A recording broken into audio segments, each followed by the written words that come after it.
Hey, and welcome to the latest episode of Wall Street Wildlife. On this week's episode, we're answering a listener question. How would you get started investing if you had $1,000? And we're going to try out a brand new segment yet to be named, where Krzysztof and I are going to pitch an interesting off the radar stock to each other. And we're going to ask you guys to tell us which one of them was the most interesting. And maybe the most interesting might become a feature on a future episode. I think this is beyond the blue chips. Maybe it's a vulture hunt. Who knows? Anyway, two interesting off the radar stocks coming up in the back half of this episode. Krzysztof, you are looking excited. Why is that? I'm really excited because, my dear Badger, we have gained 3 animals into our jungle menagerie. Paul, Bruce Blohoviak, apologies if I butchered that, and Paolo Manlapaz have said, essentially, we value what you guys are doing and we want you to stop wasting time doing all the background editing and all of that stuff. And we want you to focus on getting the show to be as good as it can. And we're going to throw you some coin to help support you. And boy, let me tell you, Badger, it feels really, really good to see folks supporting us in this way. They believe in us.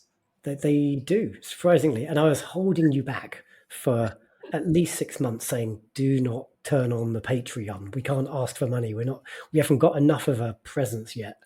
And then you twisted my arm, and lo and behold, we already have Patreons. I am surprised. We have 3 more Patreons than I expected. Yeah, and I think the test case here is that, unlike, say, the YouTube model, which is, people try to just make it as big as possible, as quickly as possible to monetize. I think the Patreon model is different because it says, like, here are people that don't necessarily want or need anything back, and they don't want to be seen anonymous. They're stepping out and saying, like, we're part of your tribe and we want you guys to be as good as you can. And we're stepping up to the plate. So I think, to me, it's like a little bit of that, building trust and your small, intimate community that starts small and then who knows where it gets to. But fellas, thank you so much for your vote of confidence.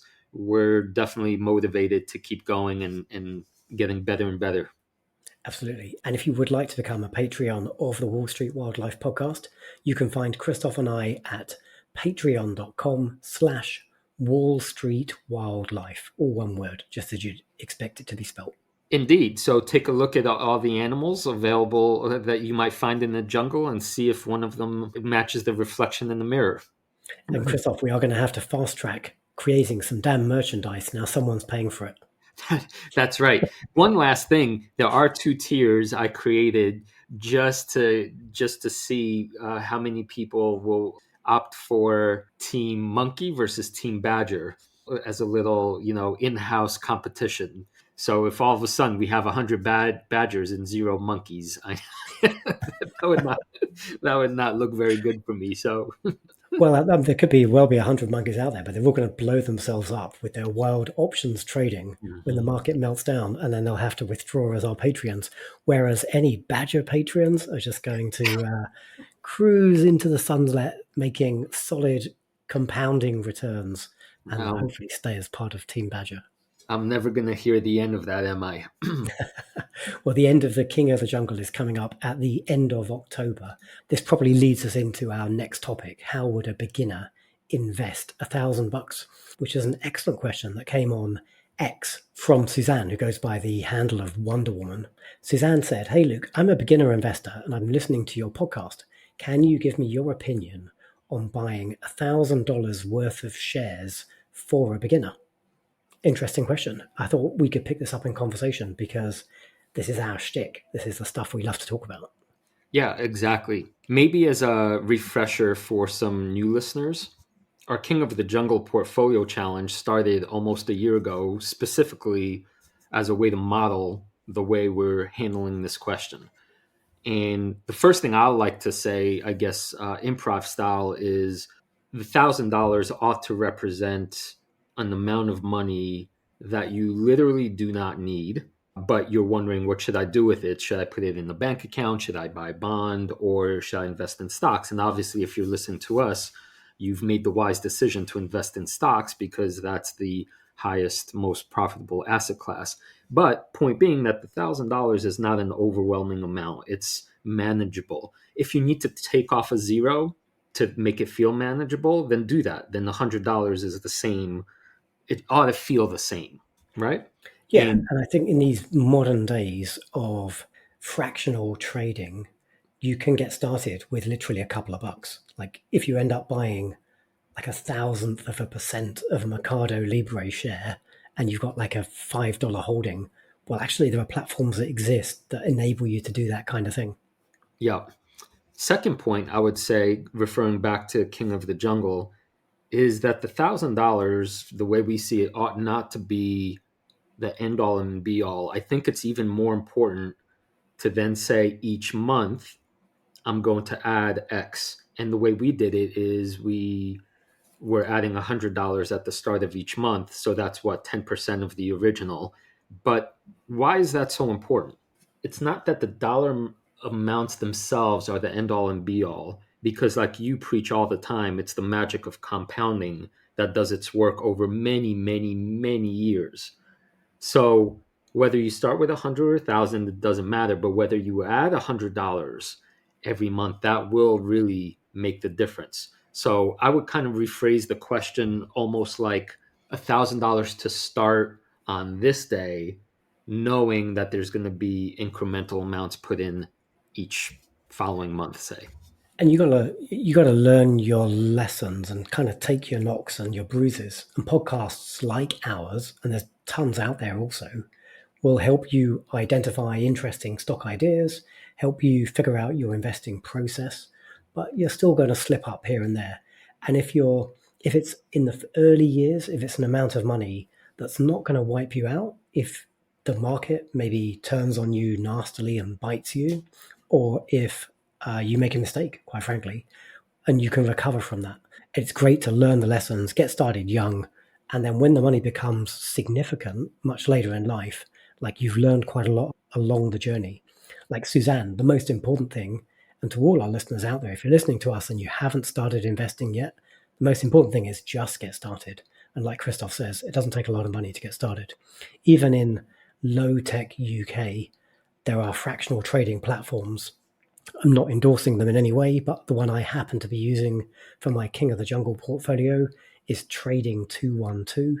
I think if you're in the US, you've got platforms like Robinhood, you're using SoFi. There are a bunch of platforms out there that let you trade for no fee and they let you buy like a tiny fraction of a stock. So you don't need, like, if you want to buy one share of Mercado Libre, I use that as my example, because like one share costs you over $1,000. That would be probably more than the whole of Suzanne's portfolio if she was starting out. So she'd have to wait a little while. She could never be diversified. We'll talk about that in a second. But fractional trading platforms take a lot of that friction out. They make it really easy to get started with relatively small amounts of money. Right. I would like to go back to the starting amount as it's not that it's random, but it's just step one of in theory multiple many steps. And the reason I want to reiterate that from a different point of view is that you should expect, I think, for anything to happen. And right now, the stock market is nearing all-time highs. So I would not, as a beginner, think, oh, let me wait for the stock market to crash, because you might be waiting for a very long time. Instead, you take that initial, say, $1,000, and then you say to yourself, because I'm going to be adding $100 next month, then if the stock market does fall, I'll be able to buy the companies I liked even more cheaply. So it's a kind of built in system that if you really have the long term approach, you won't be afraid of the market falling. There's a really nice tweet I saw a few days ago. I'm trying to find it as I speak. I think I'm going to probably struggle to find it live.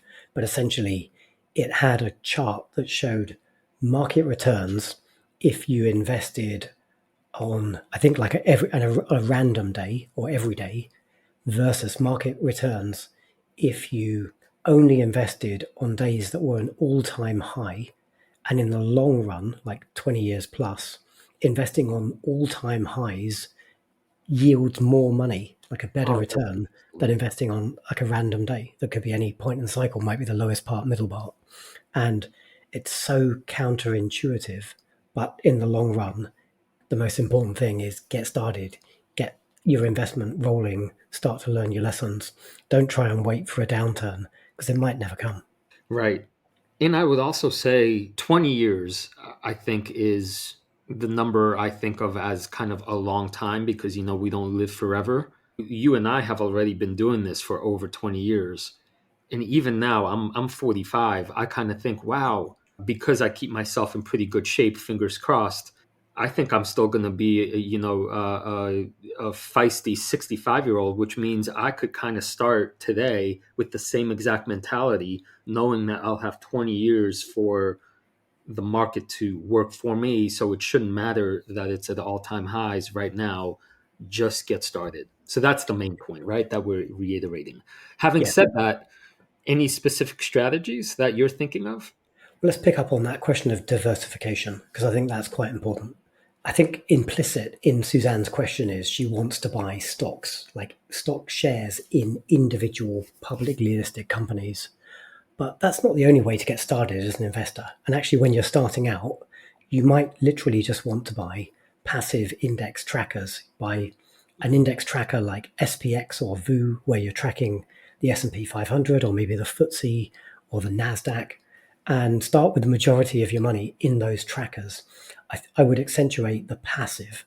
I think it's quite important that you don't have that kind of money in actively managed funds because in general, they don't outperform the market.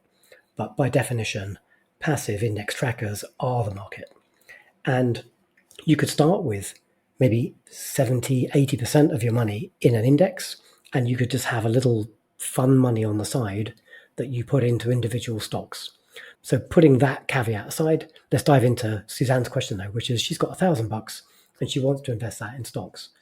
Okay, let me backtrack and pick up something you said. Some people do swear by passive investing and then they just buy the market tracker, for example, ticker SPY.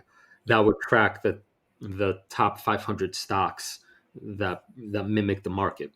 I would alter that to say that as individual investors, picking individual companies is the harder gig and it's not for everyone. But I like this idea. If I'm starting from scratch, I like the idea of buying one share of something like SPY, which will, as long as I don't sell it ever, will show me how much money I would have gained 10 years from now just by looking at that one ticker in my portfolio. So it's kind of almost like a hack that says you're buying it not to buy passive funds, but you're buying it as a measuring stick. Obviously, you could do that via portfolio tool, right? But it's a little different when it's real money, is all I'm saying. So as a proposition, I like what you're saying about dividing your money into say percentages, but one of them I'm saying make it the SPY index tracker as one of your positions. Here's passive investing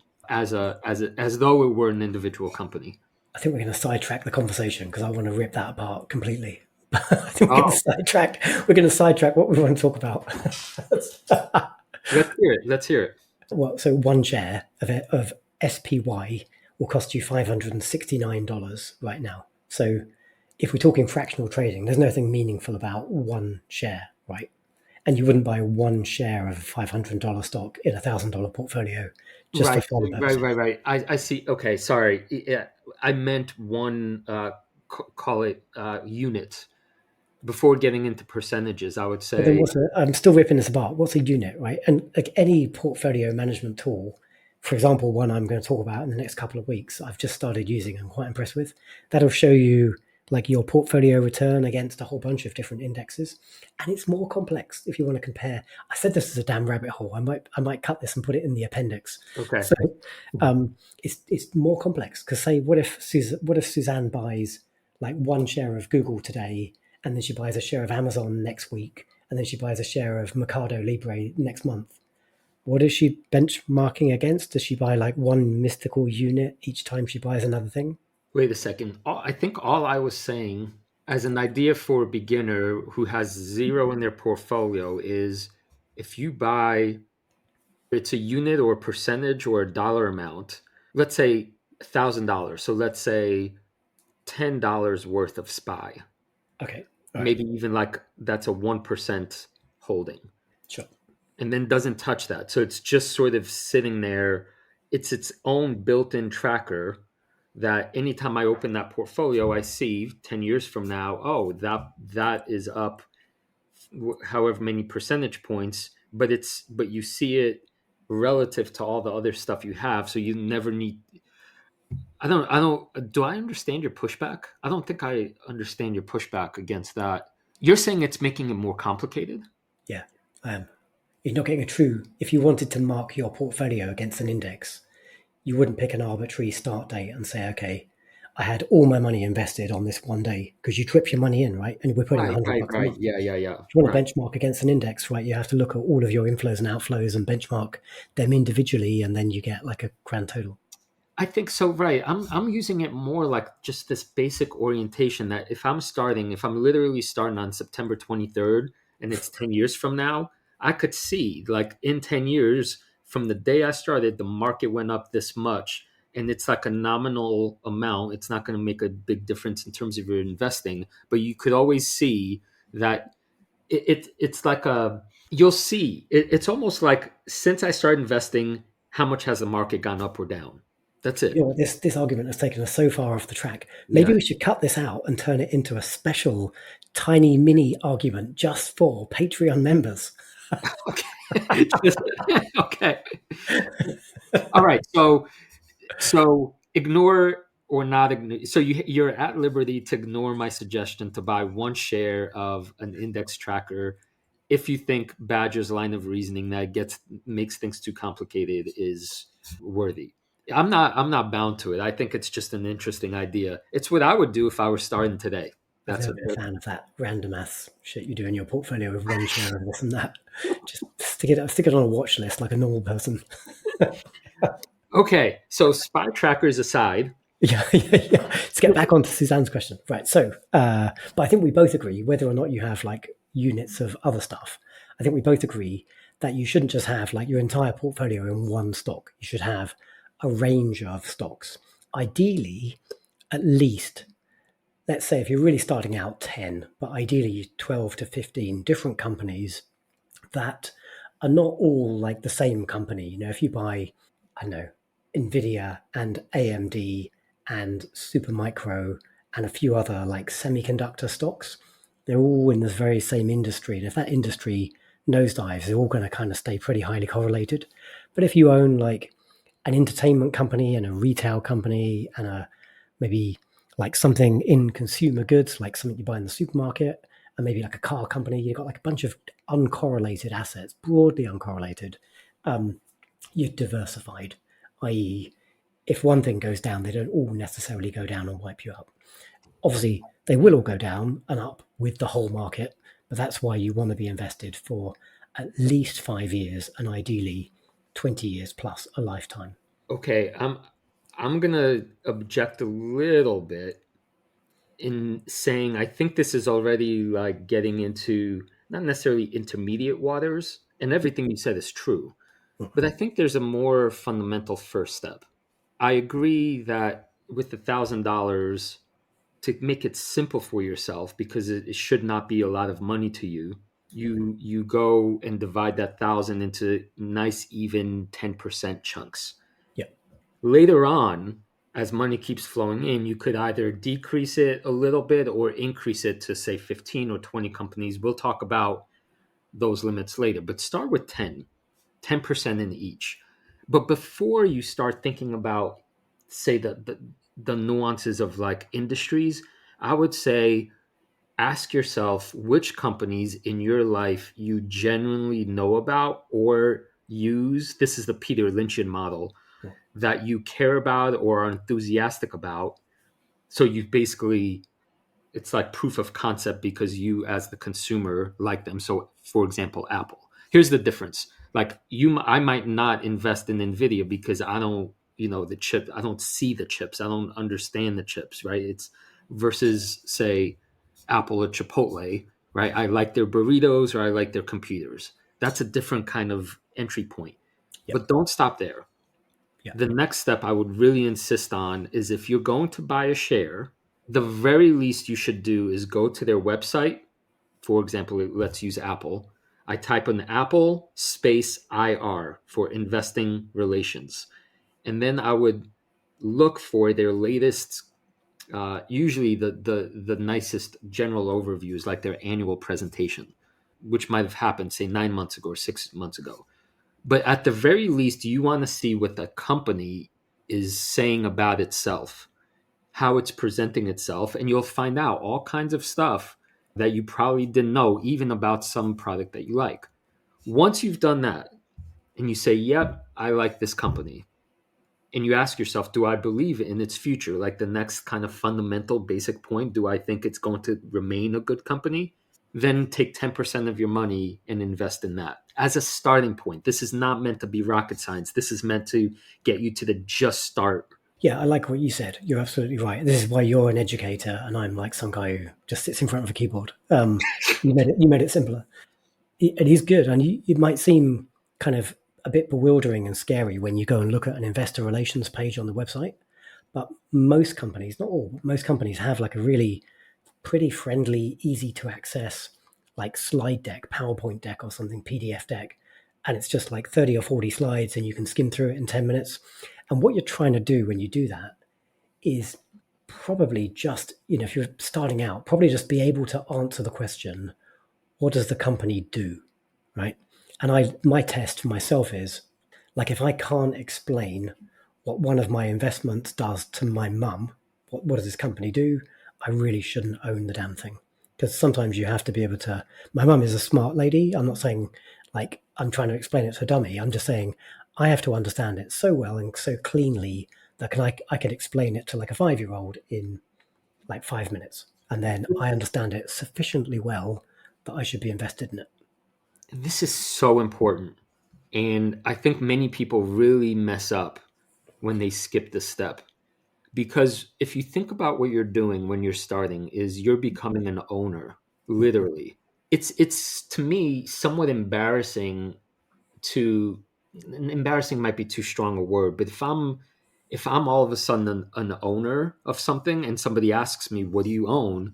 And I'm like, oh, I don't know. Like it's, I can't, it doesn't really make sense because that immediately tells me you're gambling or you're just listening to other people's ideas and you have no idea. So you should not own that business.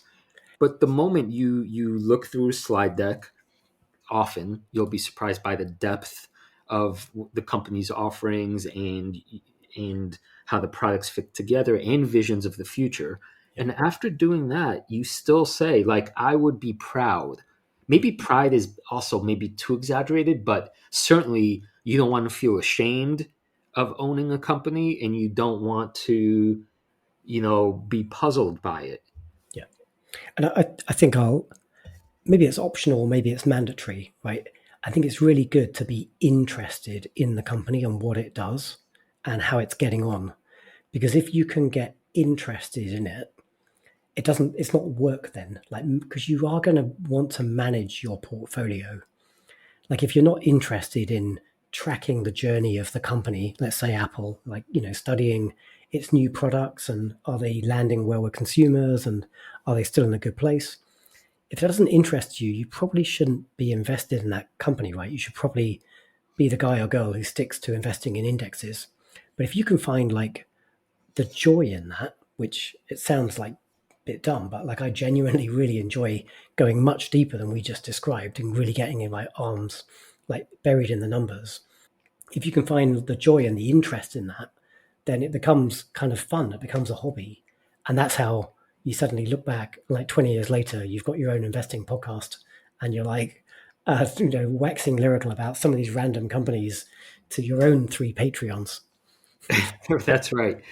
Uh, and by the way, this is important for beginners to know.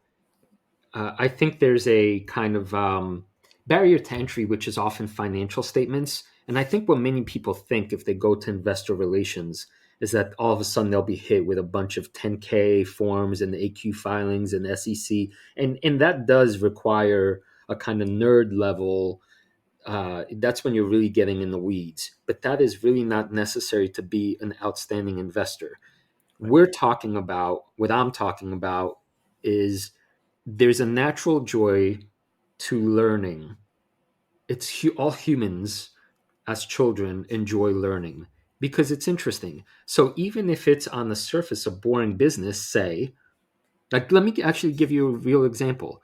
Like, I think of Chipotle as, like, how much joy could I get learning about a burrito grill, franchise shop?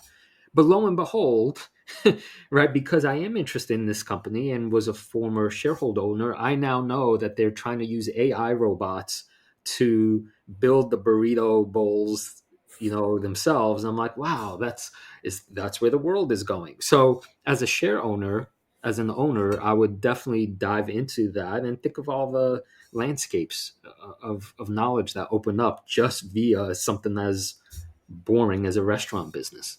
Yeah. And you put like a sort of techie spin on that, and that technology and innovation and that stuff does interest you and I. But even if you're, say, a retail company, like a luxury goods company, maybe the next Hermes handbag, right? Maybe you're excited about fashion and trends and things like that, and that might be the domain you choose to invest in. And the joy you'll find from reading some of these presentation decks is understanding their product strategy and who their next like designers are for the next season, whatever it might be. In my venture capital portfolio, I've got a holding in a lingerie company, and I can tell you their quarterly reports are a good read. I have a feeling that that acknowledgement might just have gotten you some future Badger Patreons.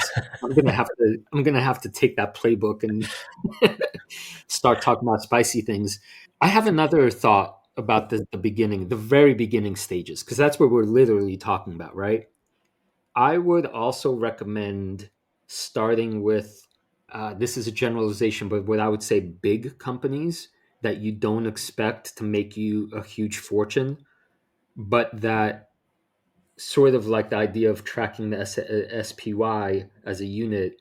If I buy one share of something like Amazon, I am very confident, because it's a close to $1 trillion business, that this company won't suffer the fate of many other businesses, which is go out of business, go bankrupt, and that beginning chunk will provide, I guess, stability, something like an anchor. So maybe that's an interesting metaphor. Like, start your portfolio with a bunch of anchors, Yeah. companies that are solid, that you won't like make you dizzy and nauseous, then evolve from there.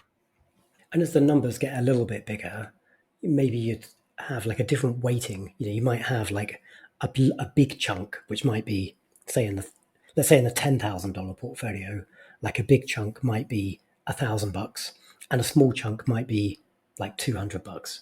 So maybe you buy like 8 big stocks, and then you can still buy like 10 like $200 chunks of some little fun, interesting stuff. And if one of them blows up, it's not going to do too much damage.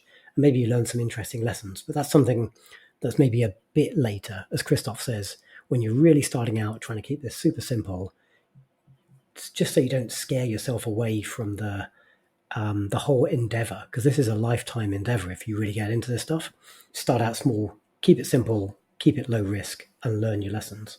But above all else, do get started.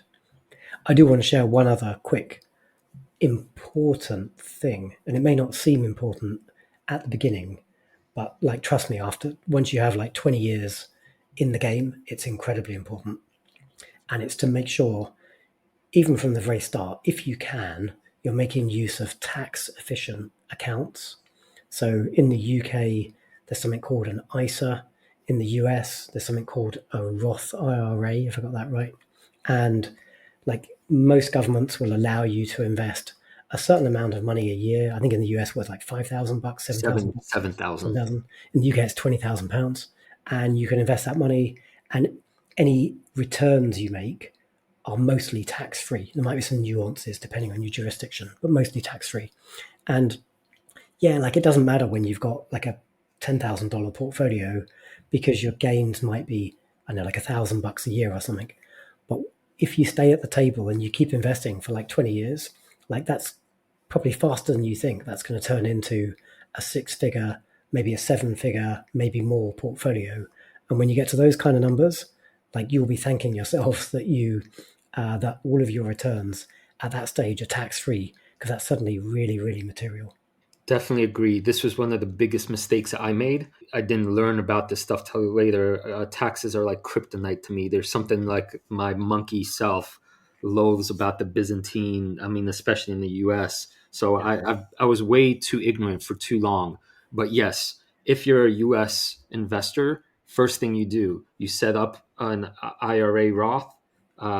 That's $7,000 max, but then it also, because there's a penalty to withdrawing earlier, it sets you up in the correct mindset. You're literally saying to yourself that you're not going to touch that money for a long time, and whether then the market goes up or down and goes crazy, it really doesn't affect you that much. So it puts you in the right mindset, and then there's all the tax benefits. So absolutely. One thing I want to go back to previous what we were talking about previously, when I was saying like start with bigger companies that are like anchors.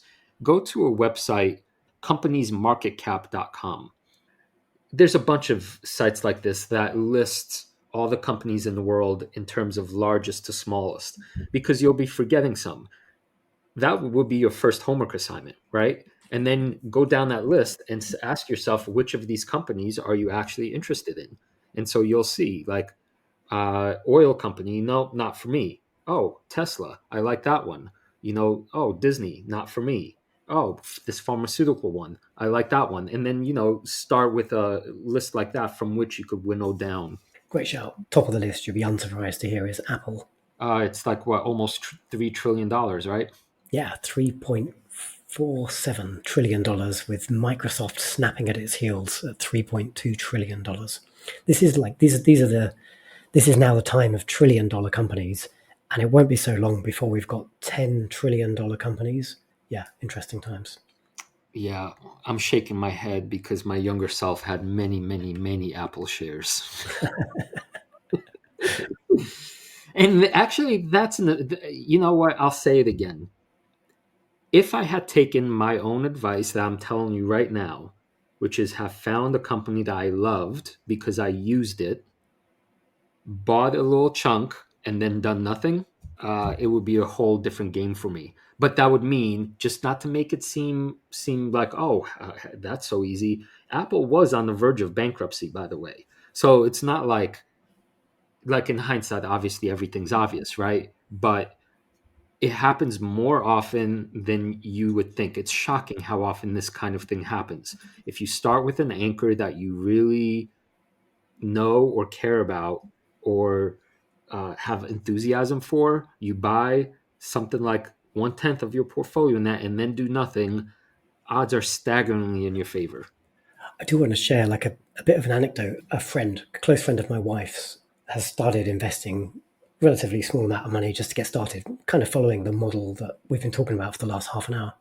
And then she messaged me maybe a month or two ago and said, "Hey, Luke, like I invested in this company. Like I looked at the investor deck and I bought some stock, and my shares are up like 30%. Should I sell?" And like maybe we're going now beyond the original question of like, how do I invest my $1,000? It's the wrong question to be asking yourself. You shouldn't be saying, oh, it's up X% or it's down X%. Should I sell? Should I buy? If you're tracking your stocks, you should be looking at the performance of the company. And if you still think that that's a good investment, like the wheels haven't fallen off in some way, let it run. Like let it, like that rolling stone gathering moss.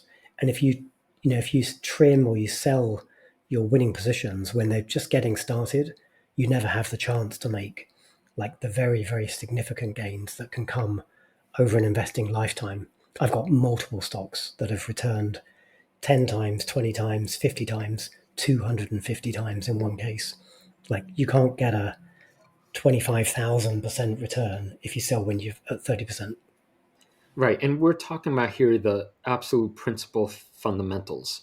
So my greatest mistake is being too smart for my own good, so to speak, right? It's kind of amazing that the simplest things are not necessarily easy to do, even though they're sort of simple.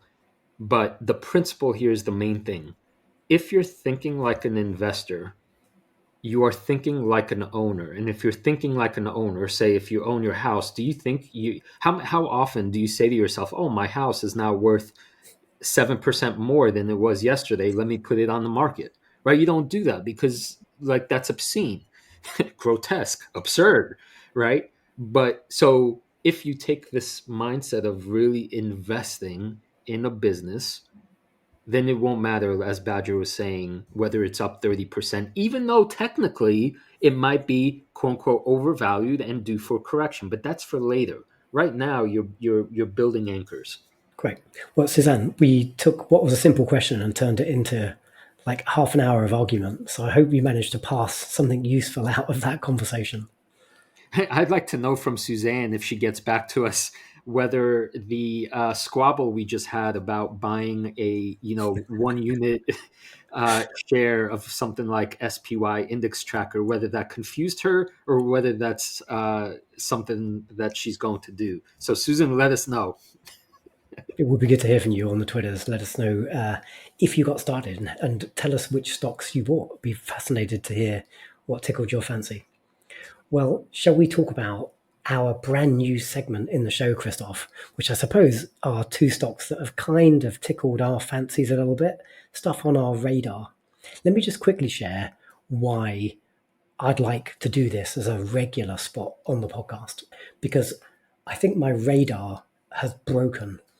I've probably got like 30 stocks in my overall portfolio, but the majority of my own investments are in more like a top 12, top 13. And I don't really have a sort of good working source of new ideas right now. I've kind of turned inwards a little bit. So I'd like to start looking out there, scanning the horizon, and then finding a way to encourage myself to look for interesting new opportunities. And so I think if we have this as a regular spot on the podcast, it's going to force me to rock up every week and just give you a fairly ill thought out 1 minute elevator pitch on a company. So we're going to do that for this week's episode. And if you guys like the format, we might make it a regular thing.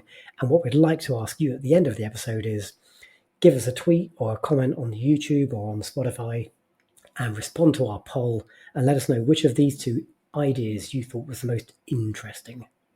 Right. And maybe even more importantly is we need to figure out what we're going to call this segment. So I was fishing for something like Indiana Jones, like, he's an archaeologist looking for the Holy Grail in the temple, but that's a long ass name segment. So if you have something snappier for us, what to call this search for, the next idea, let us know. And I like the poll too. I like our audience members telling us which of these two very informal first pitches are more interesting to them, and then depending on what the crowd says, that'll give us more direction which of the companies we should investigate maybe more thoroughly with greater vigor. So who are we talking about today? So let me have a crack at my first stock pitch for this new segment. I would like to pitch the idea of a company called Oklo, ticker OKLO. So Oklo are super early stage, pre-revenue company pioneering next generation nuclear power plants.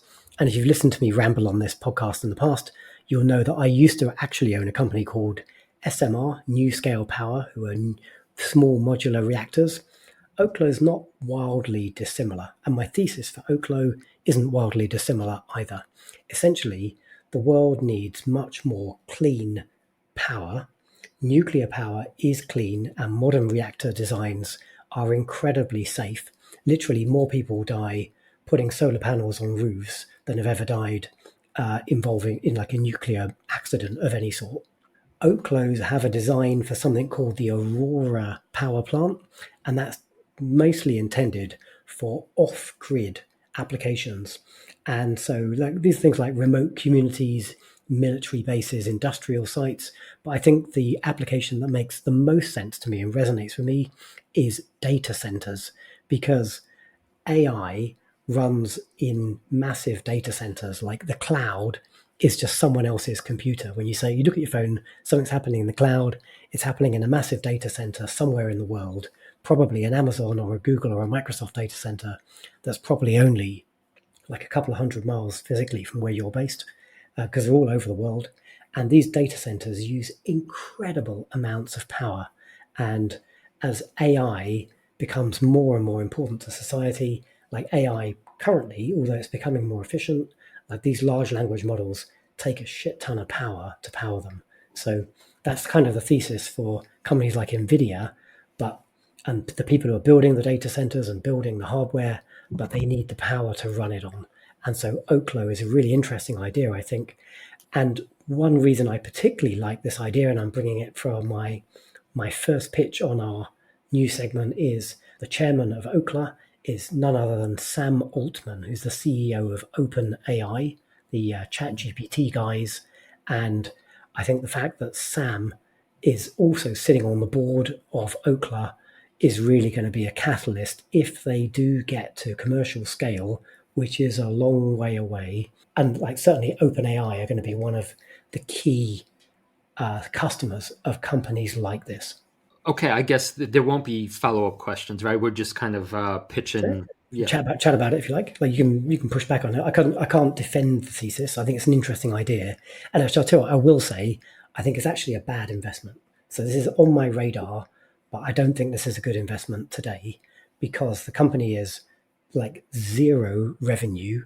There's more money in Suzanne's portfolio with $1,000 than there is revenue being made by Oklo, I think. And they're on a decent burn rate. They're spending something like 40 or $50 million a year, and they've only got about 200 and something $1 million in the bank. So they're going to have to raise a load more money. They don't anticipate getting to revenue, even if they ever do, before 2027. And being realistic, that's probably more like 2030. So yeah, this is probably a poor investment right now. But I think this is worth keeping on your radar. Hence, I'm pitching it as a stock to watch. Well, first, one comment, one question. How about we do it that way? Okay. My comment is I like this area that you're looking. This is why I have in King of the Jungle portfolio my company Iris Energy, because they're a Bitcoin miner, but they're involved in building out the data power structure for AI, basically, and they're on the cusp of signing some big customers. So I think we're thinking in the same way in that regard. But my question was going to be, like, are we going back to the future? To what extent? Like, are we talking about 2 years, 3 years, 10 years? And the biggest trap I know about ideas that sound fascinating like this is that the reality is still way further than you think. And my own mistake frequently is being way, I like being early, but I'm often super, super, super early. And as an investor, that's often not ideal. Yeah, and this is definitely the case with Oklo today. You would be an investor today would be super super early. The current market cap is about $1 billion, and like I said, the company has zero revenue, and it probably doesn't anticipate having any really material revenue until, let's say, generously at least 2027, 28. I think I would, as an investor, I'll be waiting for the revenue tap to turn on and to see them getting beyond like agreements in principle with potential clients to actually being, let's say, at least within a year, like they've broken ground, they've started building these reactors, they've got their approval, and they've got real customers who are on the hook and have signed real contracts to buy power. That's probably the time when this might come off the radar and into the portfolio. Yeah, so what I might do, speaking of organizing ideas and like getting your ducks quacking in a row, I might start a new portfolio, like abstract portfolio, and add a share of Oklo, theoretically, right at today's price, just to keep tabs on it. I You and think your one share bullshit. I might stick it on my watch list. I like owning one share. It keeps me more interested. All right, are you ready for my first discovery? So let me do a screen share. So as a reminder, these are very, very crude notes. This is not sophisticated by any stretch of the imagination, but I am interested in the company Sphere, ticker symbol SPHR. The short version is that this is a company that has two segments. One is a boring old segment, MGM Networks, which runs the entertainment for the New York City area. So think Yankees and Rangers in Madison Square Garden and some shows. But that's a steady business. But these folks went out and created what I think is the world's most sophisticated entertainment venue ever made, called the Sphere in Las Vegas. And what's fascinating to me about this as a business is that the Sphere, this venue, this giant dome on which you have, I think, the most high tech sound and visual technologies and all kinds of like haptic, your seats shake, and it's kind of this immersive venue, is located in the world's entertainment capital of Las Vegas. So the thesis here is that up front, this thing cost massive amounts of money to build, I think to the tune of 2.3 billion. And there's a lot of early investors that are sitting on huge losses. But a year into operations, we're now seeing the kinds of events that can be hosted here for premium dollars. So there was just a Ultimate Fighting Championship event held there, a live draft was held there, Formula 1 event is going to be held there. You could rent it out via like corporate suites and kind of have the world's best party there. And it seems to me the future of entertainment at the moment, that's not really like, I think that's kind of a wash because IMAX, I remember investing in IMAX being, like really blown away by the theatrical experience. And depending on where you enter that stock, you're either up a little bit or down a little bit. It hasn't like exploded. I think what's happening here is that there's a assumption being made by Wall Street that each show is created equal and that the margins are much lower than they will be in the future. This business really will be about maximizing butts and seats. And are the shows that are being offered, is most of the money going to the artist or is Sphere keeping most of it? So if you think about it, Badger, in terms of like upfront costs, it costs this massive amount of money to build, not only build the structure, but they also have a secondary studio in California where they, shoot and develop the films. But once they have a film in hand that is their own, they're going to keep the majority of that money. And the margin of the costs will essentially be running the show itself. So things like hiring ushers and concession stands, which is very, that's minimum expenditure. So right now, investors are looking at this, wondering if the operations make sense. And so far, the numbers have not been great. It's still burning a lot of cash because of all the upfront costs. But as a potential investor looking at this, I could count on one hand how many events I would legitimately make a kind of destination, make it like a point to go see. And this is an off the cuff proposal to you. When you're back in the US next time, I think you and I should absolutely 100% try to make it out to go see the new U2 film that was recorded specifically for the Sphere. And when I just say that, I get excited about that idea, right? That's why I think this is like a diamond in the mine kind of thing. Right structure in the right place with infinite demand given how many people, 40 million annual visitors to Vegas. So you're always seeing new eyeballs going in and out. And when you have like marquee names, live performances, potentially Lady Gaga might be like in the residency. That's a rumor being tossed around. The Eagles were just playing. There's this fascinating new, what's it called, electronic dance music performer that will be playing 6 shows at the end of the year for mega bucks. I think the margins will make this a home run. Yeah, I like it. I'm really glad when I saw this one in our Monday dashboard that it was your first stock, because this is one that was genuinely on my radar like a year ago and I forgot about it. So a comment and a question then. So I recall seeing that they do have international rollout plans, and London kicked them back. They were supposed to be building a Sphere in Stratford, which was kind of like the Olympic Park from London 2012. And our mayor, unfortunately, I'm a big fan of his, Sadiq Khan, but he's kicked it back because of Like you saw in Krzysztof's screen share, the big eyeball on the outside. Essentially, like the residents of Stratford don't want this giant eyeball or smiley face or whatever like video showing on the outside of the thing, polluting their light and ruining their environment because it's kind of a residential neighborhood too. So this kind of thing super works in Vegas. Do you think it could work at scale in like the Singapores and the Dubais and the other capitals like that? Yeah, that's exactly. I think that's the point, right? There's this untapped. The second half of the thesis is international expansion.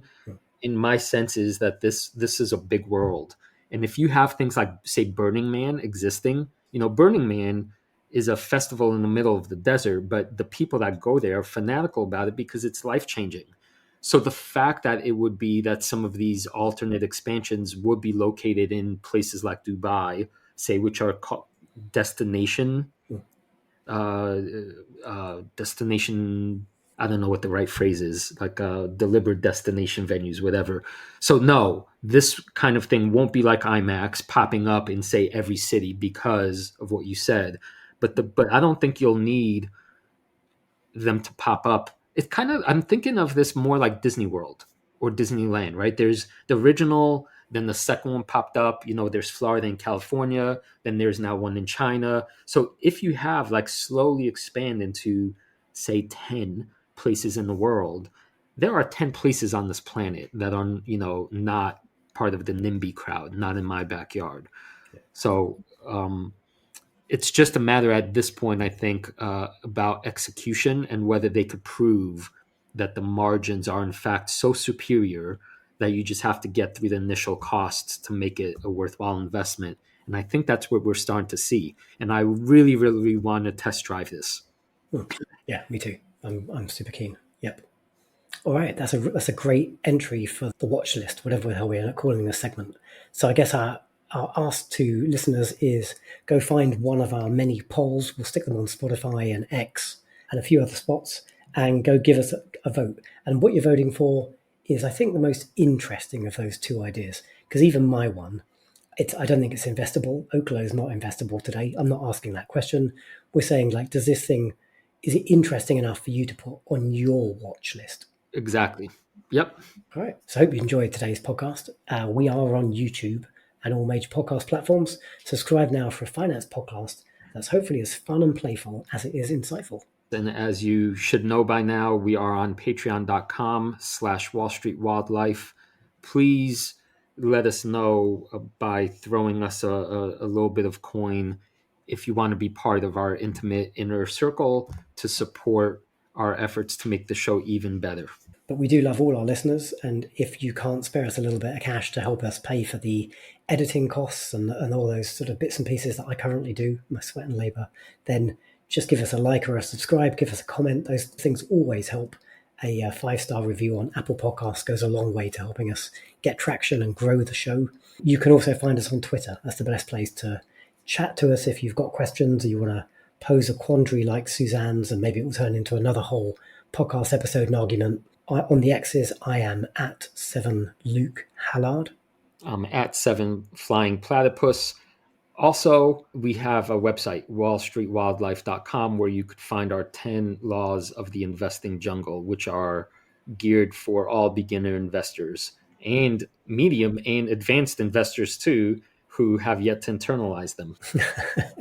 Are you ready to become a beast of an investor? Your journey starts here.